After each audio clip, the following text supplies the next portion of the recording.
Hello बच्चों, नमस्कार। कैसे हैं आप सब लोग। उम्मीद करता हूं कि आप सब लोग अच्छे होंगे, बेहतरीन होंगे, लाजवाब होंगे, एकदम बिंदास होंगे। और मेरे प्यारे दोस्त, एक बार सभी आप बताएंगे कैसे हैं आप सब लोग।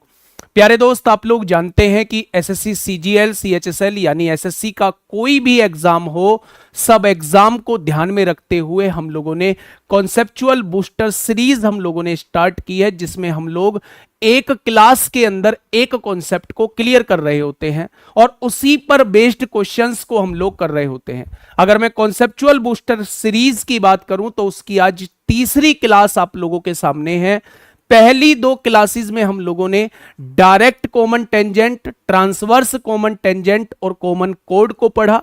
दूसरी क्लास में हम लोगों ने मेरे भाई A cube plus B cube plus C cube minus 3abc के कॉन्सेप्ट को पढ़ा। और मेरे प्यारे दोस्त, आज जो हम लोग पढ़ने जा रहे हैं, ट्रेंडिंग में रहने वाला बहुत ज्यादा important topic, angle bisector theorem आज हम लोग पढ़ने जा रहे हैं। सीजीएल की बात हो, सीएचएसएल की बात हो, चाहे सीपीओ की बात हो, मेरे भाई हर एग्जाम में यहां से क्वेश्चन आपसे पूछा जाता है। तो बहुत छोटा सा कॉन्सेप्ट है लेकिन बहुत इंपॉर्टेंट कॉन्सेप्ट है मेरे भाई। तो एक बार ध्यान से देखेंगे। पहला, आप लोगों के सामने थोड़ी सी मैं थ्योरी बता देता हूं मेरे प्यारे भाई। सबसे पहले इंटरनल एंगल बाइसेक्टर थ्योरम क्या होती है। अगर ये आपके सामने कोई एक ट्राइंगल दिया हुआ है और ये एक एंगल बाइसेक्टर है, इसने पूरे एंगल को दो इक्वल पार्ट में डिवाइड कर दिया है, तो मेरे भाई इन दोनों साइड का रेशो वही होगा जो इन दोनों साइड का रेशो होगा। ऐसा तभी होता है जब ये एंगल बाइसेक्टर होता है मेरे भाई। When AD is an angle bisector, क्या होता है मेरे भाई, जब एडी एंगल बाइसेक्टर होगा तो इन दोनों साइड का जो रेशो होगा वो वही होगा जो इन दोनों साइड का रेशो होगा। और अगर मैं इन दोनों ट्राइंगल के एरिया के रेशो की बात करूं तो इनका एरिया का रेशो भी वही होगा जो इनकी साइड का रेशो होगा। दो बात यहां से मैंने आप लोगों को बताई कि सबसे पहले इन दोनों साइड का रेशो वही होगा जो इन दोनों साइड का रेशो होगा। इन दोनों ट्राइंगल के एरिया का भी वही रेशो होगा मेरे भाई जो इन दोनों साइड का होगा। Point number 1। पॉइंट नंबर 2 की तरफ अगर हम चले मेरे भाई, ये डायरेक्टली एक डायरेक्ट अप्रोच है किसी भी क्वेश्चन को करने की मेरे भाई। अगर ये आप लोगों के सामने एक ट्राइंगल दिया हुआ है, ये वाली साइड ए है, ये वाली साइड बी है और ये वाली साइड जो है एक्स और वाई आप लोगों को दी हुई है। आप लोगों से इस एडी की लेंथ पूछी है, यानी एंगल बाइसेक्टर की लेंथ पूछी है, तो आप इन दोनों की मल्टीप्लाई करके उसमें से इन दोनों के प्रोडक्ट को अगर घटा देंगे तो आपके सामने इस एडी की लेंथ निकल के आ जाएगी। कोई दिक्कत नहीं है। यहां अगर मैं बात करूं कि ए एक एंगल बाइसेक्टर है, एंगल बाइसेक्टर मतलब दोनों बराबर बराबर एंगल में इसने डिवाइड कर दिया है। अगर मैं एडी की लेंथ निकालना चाहता हूं तो 2 इन दोनों साइड का मल्टीप्लीकेशन, कॉस के साथ आपको इस एंगल को लेना है और अपॉन में इन दोनों साइड का एडिशन नीचे लिख देना है। तो ये दोनों फॉर्मूले आप लोग याद रखेंगे। ये दोनों फॉर्मूले हम लोगों के यूज कहां होते हैं, तो मेरे भाई एंगल बाइसेक्टर की लेंथ निकालने के लिए यूज होते हैं। अगर एंगल दिया है तो ये वाला कॉन्सेप्ट यूज होगा, और अगर एंगल नहीं दिया है, ये चारों साइड आप लोगों को दी हुई हैं, तो मेरे भाई ये वाला कॉन्सेप्ट यूज होगा। ठीक है दोस्त। एक और छोटी सी थ्योरी है आप लोगों के सामने जब हम एक्सटर्नल एंगल बाइसेक्टर थ्योरम की बात कर रहे होते हैं। ध्यान से समझिए। अगर मेरे प्यारे दोस्त मैंने आपसे कहा भैया जी ये मेरा एक ट्राइंगल है, कौन सा, ए बी और सी, मैंने क्या किया, इस लाइन को थोड़ा सा आगे तक ड्रॉ किया, इसका एंगल बाइसेक्टर यहां खींचा। एंगल बाइसेक्टर मतलब ये दोनों आधे आधे में बढ़ जाएंगे। इस लाइन को थोड़ा सा आगे तक बढ़ाया तो ये डी पॉइंट पे मिल गई। तो थ्योरम ये कहती है कि अगर आप B D upon C D निकालते हैं, अगर आप BD और CD का रेशो निकालते हैं मेरे भाई, BD और CD का रेशो निकालते हैं, तो वो रेशो इन दोनों साइड के रेशो के बराबर आता है। इन दोनों साइड के रेशो के बराबर आता है। कैसी लगी ये बात? तो आप कहेंगे जी शानदार जानदार लगी। मेरे भाई पहला क्वेश्चन आपके सामने है ना, 10 क्वेश्चन आपके सामने कराऊंगा, 10 से 11 क्वेश्चन, और 10 से 11 क्वेश्चन में मेरे भाई टॉपिक पूरी तरीके से क्लियर हो जाएगा। पहला क्वेश्चन आप लोगों के सामने, फटाफट बताइए। आपने कहा जी इन ट्राइंगल एबीसी, भैया जी एक फोटो बना ले सुंदर सा सुशील सा, आपने कहा जी बना लीजिए। मैंने कहा एबीसी एक ट्राइंगल दिया हुआ है, आपने कहा जी बहुत बढ़िया। AD is the internal bisector of angle A, ये जो है एडी जो है वो एंगल बाइसेक्टर है, यानी ये दोनों बराबर बराबर एंगल हैं। Which meets the side BC at D, if BD बराबर 5 सेंटीमीटर और बीसी बराबर 7.5, ये पूरी 7.5 दी हुई है तो 7.5 में से 5 जाएगा तो ये 2.5 बच जाएगा। बहुत बढ़िया जी। Then what is A B ratio A C, भाई साहब अगर ये एंगल बाइसेक्टर है तो जो रेशो इनका होगा वही रेशो इनका होगा, तो निकाल दीजिए ना मेरे भाई इनका रेशो। 25 से कम 25, 25 दूनी 50, तो इनका भी रेशो क्या आ जाएगा? 2:1 आ जाएगा। मेरे भाई रेशो कितना आ जाएगा? 2:1 आ जाएगा। कोई दिक्कत समस्या? कोई दिक्कत समस्या नहीं है। नेक्स्ट क्वेश्चन पे चलिए, फटाफट मुझे आंसर बताइए मेरे भाई, फटाफट मुझे आंसर बताइए क्या होगा इस क्वेश्चन का बिल्कुल सही जवाब। ट्राइंगल एक्स वाई जेड, एक ट्राइंगल बनाइए बेटा, छोटू सा एक ट्राइंगल बनाइए। ये रहा हमारा छुटकू सा ट्राइंगल, ये हमें दिया हुआ है एक्स वाई और जेड। एक्स वाई की वैल्यू 5 सेंटीमीटर है, ये वैल्यू 5 दी हुई है।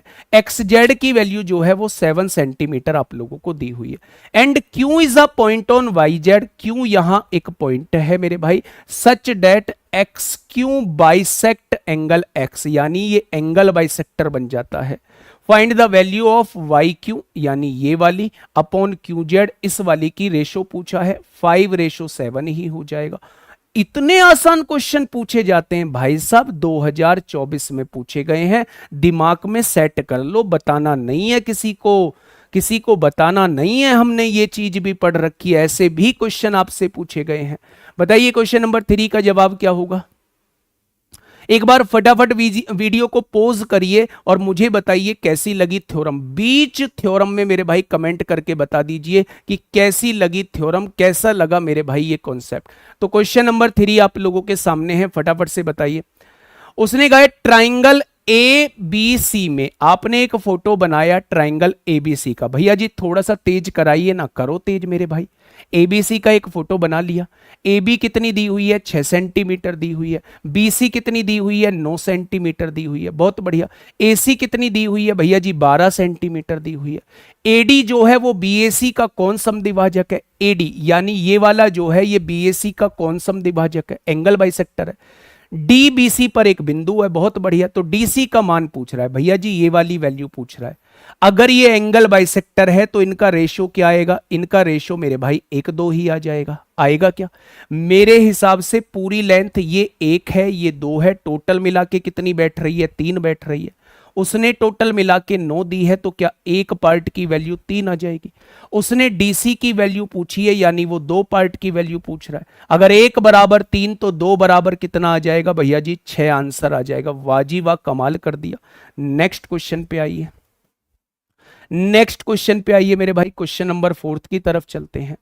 उसने कहा ट्राइंगल पीक्यूआर में एक फोटो बनाइए ना, आसान सा, सुशील सा, छुटकू सा एक फोटो बनाइए, सुंदर सा।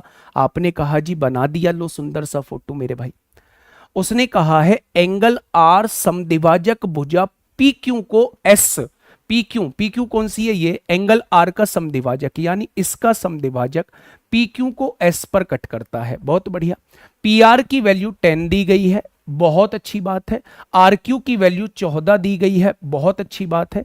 जब मैं रेशो निकालूंगा तो ये रेशो 5-7 निकल के आएगा, यानी ये वैल्यू भी 5 हो जाएगी, ये वैल्यू भी 7 हो जाएगी। बहुत बढ़िया। उसने कहा है PQ की लेंथ 12 है, इस पूरे की लेंथ उसने 12 दी हुई है। मेरे हिसाब से भी 12 बैठ रही है, तो मेरे भाई ये 5 सेंटीमीटर हो जाएगी, ये 7 सेंटीमीटर हो जाएगी। तो उसने कहा है SQ की लंबाई कितनी है? आंसर 7 सेंटीमीटर हो जाएगा। भैया जी ऐसे भी क्वेश्चन आते हैं बेटा जी, Tier 2 में भी पूछे जाते हैं, ये भी देखो थोड़ा सा। प्री की है सवाल नहीं बेटा, टीयर 2 में भी एक टॉपिक पूछा गया है। जल्दी से मुझे बताइए क्या होगा इस क्वेश्चन का जवाब। क्वेश्चन नंबर 5 आप लोगों के सामने, 5 आप लोगों के सामने है। 8 सेंटीमीटर, 9 सेंटीमीटर और 12 सेंटीमीटर भुजाओं वाले ट्राइंगल एबीसी में एक फोटो आपने बनाया। ट्राइंगल एबीसी एक फोटो आपने बनाया। ये ट्राइंगल मेरे भाई एबीसी आपने बना दिया। एक साइड 8 दी है, एक साइड 9 दी है और एक साइड 12 दी है। उसने कहा है सबसे बड़े कोण का कोण समद्विभाजक। बेटा जो भुजा सबसे बड़ी होती है उसके सामने का कोण भी सबसे बड़ा होता है। इसका कोण समद्विभाजक जो है विपरीत भुजाओं को दो खंडों में विभाजित करता है। इन दोनों को दो खंडों में विभाजित करता है। छोटे खंड की लंबाई बतानी है। तो मेरे भाई अगर ये एंगल बाइसेक्टर है तो जो रेशो इनका होगा वही रेशो इनका हो जाएगा। मेरे हिसाब से टोटल लेंथ 17 बैठ रही है। क्वेश्चन ने कितनी दी हुई है 12, तो एक पार्ट की वैल्यू 12/17 हो जाएगी। वो छोटे पार्ट की वैल्यू पूछ रहा है यानी वो 8 पार्ट की वैल्यू पूछ रहा है। तो मेरे भाई 96/17 हो जाएगी। और 17 पंजे 85 होते हैं। 85 में क्या जोड़ दें, 11 जोड़ दें तो छोटे खंड की लंबाई कितनी आ जाएगी 5 सही 11/17। बहुत बढ़िया क्वेश्चन सीपीओ 2023 में आपसे पूछा गया है। नेक्स्ट क्वेश्चन, क्वेश्चन नंबर 6 आपके सामने है, फटाफट मुझे बताइएगा। पढ़ते हैं मेरे भाई क्वेश्चन को एक बार। एंगल डी ई एफ, भैया जी फोटो, ये लो फोटो, और बताइए क्या चाहिए। आपने कहा जी कुछ नहीं, बस ऐसे ही क्लास लेते रहो, मजा आ रहा है ऐसी क्लास में ही। एंगल डी का समद्विभाजक भुजा ईएफ को बिंदु एन पर प्रतिच्छेद करता है। समद्विभाजक है यानी एंगल बाइसेक्टर है। एंगल बाइसेक्टर मतलब भैया जी आधे आधे में बांटने वाला, आधे आधे में बांटने वाली साइड। डीई की लेंथ दी हुई है 36, ये वाली लेंथ कितनी दी हुई है, ये दी हुई है 36 सेंटीमीटर। डीएफ की लेंथ दी हुई है 40 सेंटीमीटर। ईएफ की लेंथ दी हुई है भैया जी 38 दी हुई है। बहुत बढ़िया, रेशो निकालिए ना, 4 नाम 36 होते हैं, 4 धाई 40, ये 9 हो जाएगी, ये 10 हो जाएगी। पूरी लेंथ 9 और 10 19 है। उसने कितनी दी है 38 दी है। क्या एक पार्ट की वैल्यू 2 हो जाएगी। अगर 1 बराबर 2 तो 9 बराबर कितना होगा 18। 1 बराबर 2 तो 10 बराबर कितना होगा 20 हो जाएगा। तो एनएफ की लंबाई पूछी है, आंसर कितना हो जाएगा 20। कहां पूछा है, सीजीएल 2024 में, सीजीएल 2024 में। आइए इस टॉपिक पे। एंगल एबीसी में एडी एंगल ए का कौन समद्विभाजक है। ये फोटो हमने बनाया भैया, साफ सा फोटो बना दिया हम लोगों ने। एबीसी में एडी जो है वो एंगल ए का समद्विभाजक है यानी आधे आधे में बांट रहा है। एबी की लेंथ 8.4 दी गई है, एसी की लेंथ 5.6 दी गई है, डीसी की लेंथ 2.8, ये वाली लेंथ 2.8 आप लोगों को दी गई है। तो आप लोगों से भुजा बीसी की लंबाई यानी पूरी की लेंथ आपसे पूछी जा रही है। बहुत सिंपल। अगर ये एंगल बाइसेक्टर है तो रेशो निकालिए ना। आपने कहा जी, आपने कहा 14 छिंग 84 होता है या 28 तिया 84, 28 दूनी 56। ये वैल्यू 3 होगी, ये वैल्यू 2 होगी। अगर 2 की वैल्यू 2.8 दी हुई है तो 1 की वैल्यू कितनी हो जाएगी 1.4 हो जाएगी। उसने पूरी की वैल्यू पूछी है यानी 3 और 2 5 की वैल्यू पूछना चाह रहा है। अगर 1 बराबर 1.4 तो 5 बराबर कितना हो जाएगा 7 सेंटीमीटर। इस क्वेश्चन का जवाब आ जाएगा। नेक्स्ट क्वेश्चन की तरफ चलते हैं। बढ़िया क्वेश्चन, उसी पर बेस्ड क्वेश्चन सीएचएसएल 2024 में आपसे पूछा गया है। फटाफट से समझिए एक बार मेरे भाई। क्वेश्चन ने आपसे कहा है एबीसी एक समकोण त्रिभुज है। मेरे भाई एबीसी को एक समकोण त्रिभुज बना दीजिए। समकोण त्रिभुज मतलब जिसमें एक कोण 90 डिग्री का हो। ए पर इस प्रकार समकोण है, ए पर समकोण है, यहां बी हो जाएगा, यहां सी हो जाएगा। ए बी बराबर ए सी है, ये दोनों साइड बराबर दी है। तो क्या ये आइसोसेल्स राइट एंगल ट्राइंगल हो जाएगा।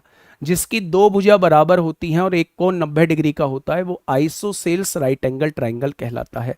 अगर ये भुजा ए है, ये भुजा ए है तो ये भुजा a√2 हो जाएगी मेरे भाई। आइसोसेल्स राइट एंगल ट्राइंगल की प्रॉपर्टी होती है। आगे बढ़िएगा।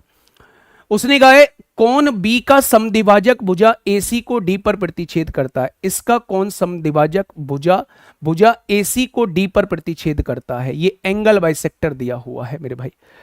डीएम बीसी के लंबवत है, डीएम जो है वो बीसी के लंबवत है, डीएम जो है वो बीसी के लंबवत है, यानी कि ये 90 डिग्री का एंगल बना रहा है। यहां आगे बढ़िएगा, जो एम पर बीसी को प्रतिच्छेद करता है, एम को बीसी पर प्रतिच्छेद करता है, किस पॉइंट पर? एम पर बीसी को प्रतिच्छेद करता है। यदि ए बी की लेंथ 12 है, अगर ये 12 है मेरे भाई, तो ये भी 12 हो जाएगी और ये लंबाई जो है वो 12√2 हो जाएगी। कोई दिक्कत? तो आपने कहा कोई दिक्कत नहीं है। तो भुजा एडी की लंबाई वो आपसे पूछना चाहता है, वो आपसे भुजा इसकी लंबाई मेरे प्यारे दोस्त आपसे पूछना चाहता है। तो कैसे निकालेंगे? क्या कोई आइडिया मुझे देगा कि ये एडी की लेंथ हम लोग कैसे निकालेंगे? देखिए मेरे प्यारे दोस्त, सबसे पहले मुझे ये बताइएगा, अगर मैं आप लोगों से ये कहता हूं कि ये क्या है मेरे भाई, ये 12 है, अगर ये एंगल बाइसेक्टर है, सबसे पहले ये समझिए कि अगर ये मेरे प्यारे दोस्त एंगल बाइसेक्टर है, तो जो इनका रेशो होगा वही इन दोनों का रेशो हो जाएगा। आपने कहा जी बिल्कुल हो जाएगा। इन दोनों का रेशो कितना आएगा? 12 और 12/√2 का रेशो कितना आएगा? तो आप कहेंगे जी 1/√2 आ जाएगा, यानी ये 1 होगी और ये √2 हो जाएगी।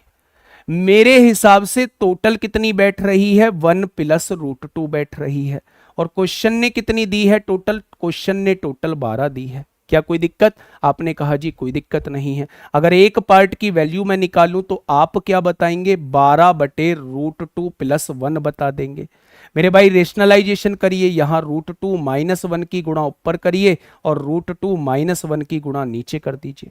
अगर यहां से देखेंगे तो ये a + b a - b है, 2 - 1 नीचे तो 1 हो जाएगा, यानी 1 की वैल्यू जो आ चुकी है वो मेरे प्यारे दोस्त इतनी आ चुकी है। 1 की वैल्यू जो आ चुकी है वो इतनी आ चुकी है। कितनी मेरे भाई? 12 और ब्रैकेट के अंदर √2 - 1 आ चुकी है। क्या ये इतनी आ चुकी है? अब क्वेश्चन ने मुझसे कहा है भुजा एडी की लंबाई बताइए। अब वो मुझसे एडी की लंबाई पूछ रहा है। एडी की लंबाई यही तो थी मेरे भाई, 12 ब्रैकेट के अंदर √2 - 1, ऑप्शन नंबर सी। बड़ा गजब का क्वेश्चन है। क्वेश्चन की लेंथ देख के मेरे भाई हम लोग परेशान हो गए। वो कहावत सुनिए, खोदा पहाड़ निकली चूहियां। इतना बड़ा क्वेश्चन की लेंथ देखी, लेकिन उसका सॉल्यूशन इतना सा सॉल्यूशन है मेरे भाई। अगर ये एंगल बाइसेक्टर है तो जो इन दोनों साइड का रेशो होगा वही इन दोनों साइड का रेशो बन जाएगा। इनका रेशो 1/√2 आया, यानी ये 1 होगी, ये √2 होगी। दोनों को जोड़ के 1 + √2 बैठ रहा है, दोनों को जोड़ के दिया 12 है। एक पार्ट की वैल्यू ये मल्टीप्लाई में है, डिवाइड में हो जाएगा।